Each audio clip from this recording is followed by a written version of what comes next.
d'État, honorables députés, en prenant la parole pour la première fois devant cette auguste assemblée, je ressens à la fois la gravité du moment et la noblesse de votre mission.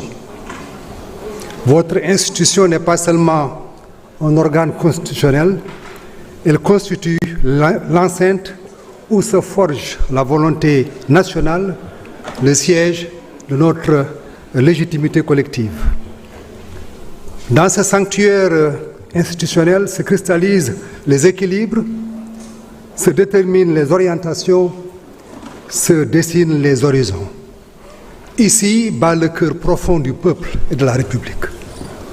Alors je me présente devant vous aujourd'hui avec humilité, certes, mais porté par la certitude que l'histoire valorise l'audace maîtrisée dans la conduite d'une diplomatie à la fois lucide, stratégique et respectueuse des équilibres du monde.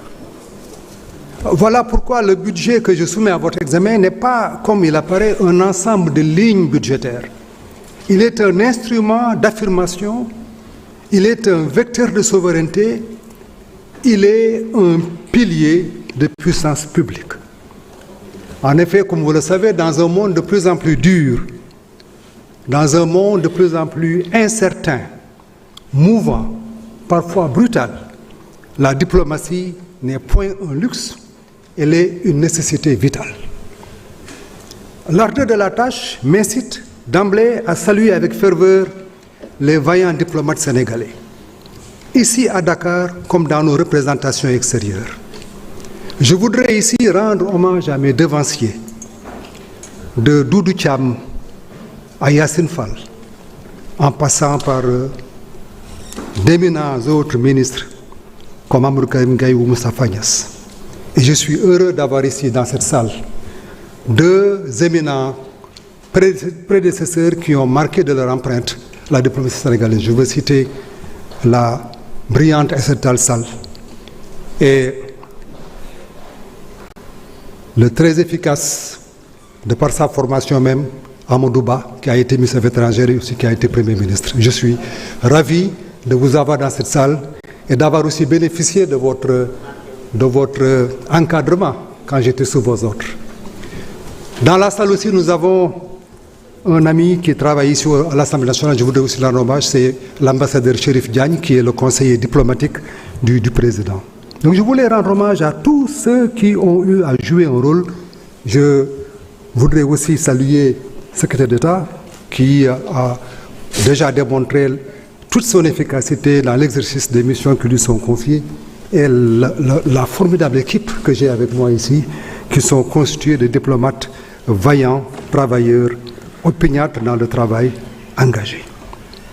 Parce que, qu'étant du métier et les ayant côtoyés, je suis persuadé que ces femmes et ces hommes portent l'État dans leur cœur, le portent au-delà de nos frontières avec un sens du devoir qui force l'admiration.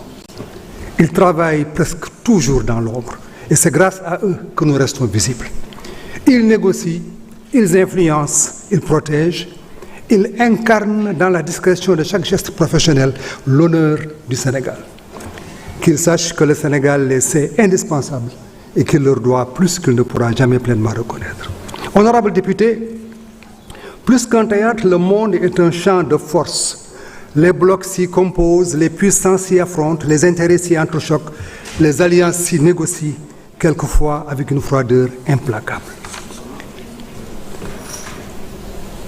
Les normes s'érodent, les équilibres vacillent. Nous sommes entrés dans une ère où la stabilité elle-même devient une conquête, mais jamais un acquis. Dans cet univers incertain, l'angélisme serait une faute politique. Comme le rappelait Raymond Aron, l'histoire est tragique parce qu'elle est faite d'hommes et les hommes ne sont pas des anges.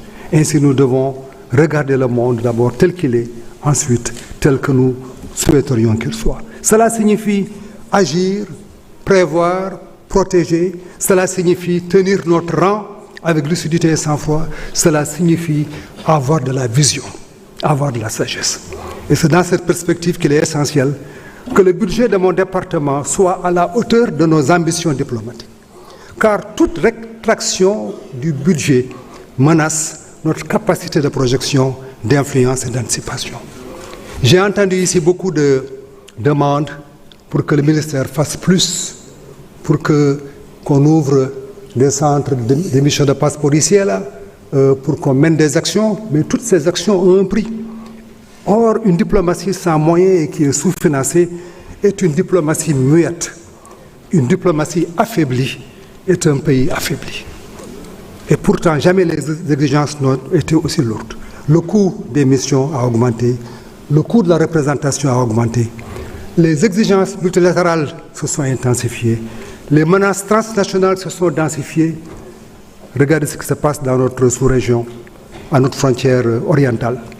Et surtout, le prix de l'inaction est supérieur au coût de l'action.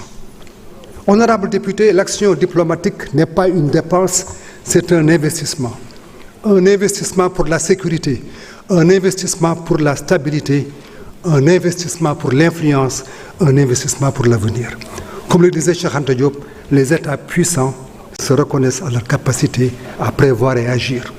Prévoir sans agir n'est rien, agir sans moyens est handicapant. Il nous faut les deux simultanément, systématiquement.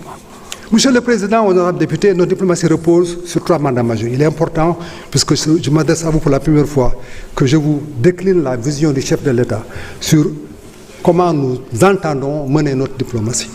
Le premier mandat est celui de l'intégration africaine. Je pense que ça nous permettra de mieux saisir beaucoup d'aspects qui ont été soulignés ici dans des questions.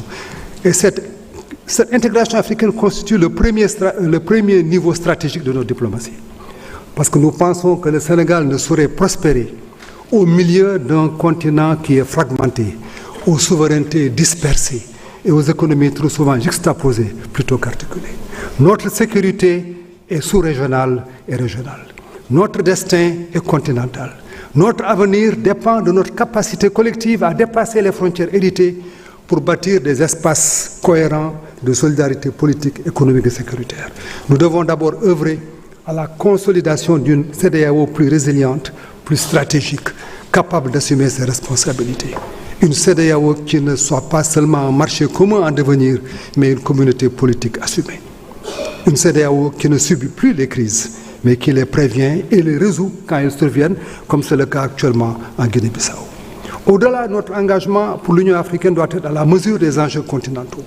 Nous voulons une Union africaine plus souveraine dans ses décisions, plus structurée dans son fonctionnement, plus influente dans les arènes globales. Une Union africaine qui parle d'une voix claire sur les grands sujets. Paix et sécurité, gouvernance démocratique, changement climatique, financement du développement, transformation industrielle, réforme du système financier international. Il nous faut donc promouvoir une Union africaine capable de passer du discours à l'action, du principe à la puissance, de la consultation à la projection. L'autonomisation financière de l'Union africaine, l'opérationnalisation de la ZLECAf sont autant de chantiers auxquels le Sénégal entend contribuer. Mais l'intégration africaine ne se limite ni à la CEDEAO ni à l'Union africaine, elle se déploie à l'ensemble des organisations régionales et sous-régionales qui structurent notre continent. En vérité, l'intégration africaine n'est ni un mythe fondateur, ni une aspiration vague,